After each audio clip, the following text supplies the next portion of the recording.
Hello everyone, my name is Scott Wolber. This is my presentation on virtual computing for EMGT 6200 at Ohio University for the summer 2014 session. To begin, I think it's important to understand what virtual computing is. Now, virtual computing doesn't really have a widely accepted definition among IT professionals, but most commonly it's referred to as a technique that creates a layer to allow multiple virtual machines to run on a single physical machine. To me, these are broken into two subcategories, local or networked virtual computers. Now, these virtual computers allow for increased functionality. Some of these increased functions include operating in utility systems, storage, memory, software, allocation and reassignment of input, output, and other processes, data backup, automated problem solving and troubleshooting, and tools for monitoring and managing systems. On the right, you can see the diagram. I've actually pulled this straight out of our textbook. You can see the hardware layer is kind of the sub-layer of everything, and this virtualization layer runs directly onto the hardware layer. And now in between the virtualization layer and these applications is the virtual machines. Now these applications can include the operating system, which is shown on this diagram. It can also include other software packages. Now that we know a little bit about what virtual computing is, I think it's important to cover the history of virtual computing. Now, prior to virtual computing, all processes were done in batch. So process number 1 ran until completion, then process number 2 was initiated and ran until completion. In 1963, MIT initiated Project MAC. Now that acronym stands for Multiple Access Computing. To accomplish this project, MIT required new hardware capable of multiple simultaneous processes. And they put out a call to local hardware companies, GE, IBM, to try and secure some of this new hardware. IBM initially passed, and GE answered the call for this hardware.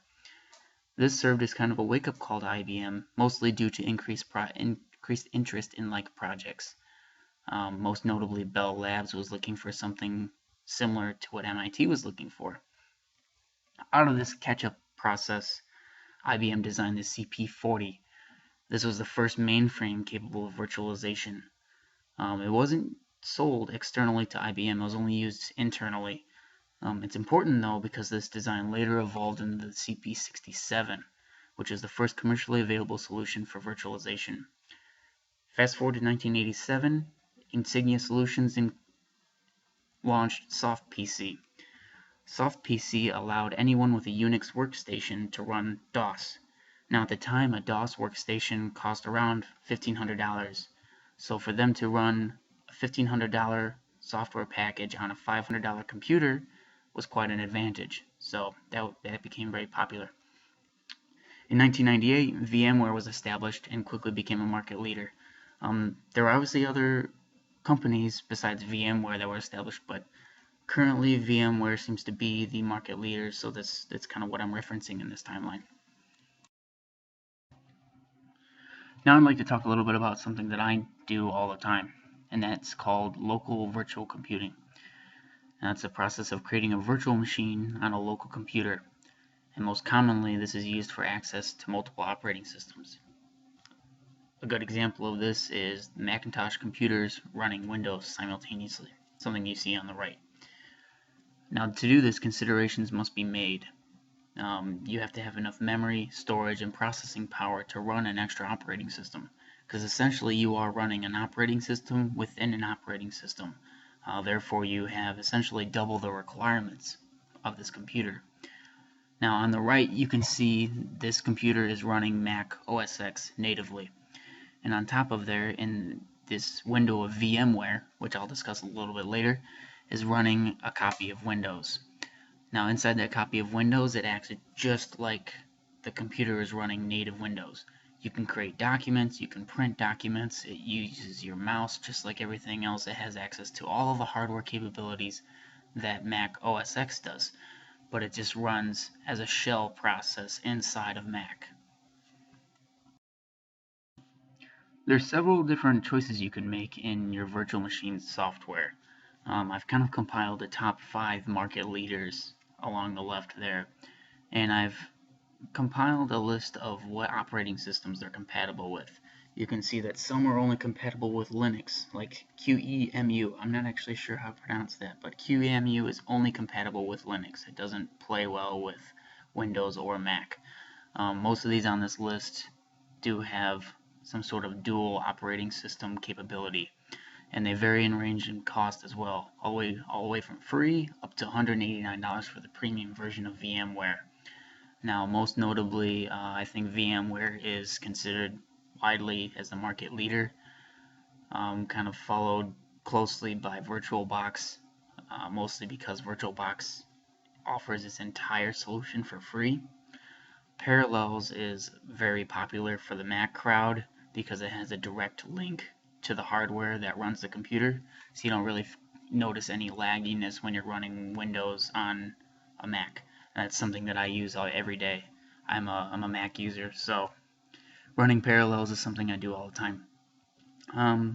VMware, I previously mentioned. QEMU is not something that I know a lot about, but it's Linux only, and it's known to be very powerful due to its wide range of features. Windows Virtual PC is Windows only, as the name suggests, and it's mainly used at running earlier versions of Windows. So if you have a legacy application that only runs in Windows XP or even Windows 98, Windows Virtual PC will allow you to dual boot into a Windows or an earlier version of Windows to allow you to run those applications. Now I'd like to talk about the true meat of virtual computing. This is something that I'm calling networked virtual computing. This is mostly used in business applications, therefore servers. The book lists 3 different types of virtualizations. These are storage, network, and hardware virtualizations. Storage virtualization is the combining of storage to act as a single storage device. This is something that I use at work every day. Our IT team has a large array of storage. This storage is combined using storage virtualization so that it acts as one essential hard drive that we can all access from anywhere in the building using any device. This storage virtualization is a very effective tool for data backup. Because the storage is centrally located, it allows for efficient data backup on a daily basis in regards to my organization. The next bit of virtualization is called network. This splits the network load and distributes it evenly among the hardware so that each server can handle requests in a timely manner. The next piece, and I think the most important piece, is hardware virtualization. Now, this is one piece of hardware running multiple operating systems simultaneously.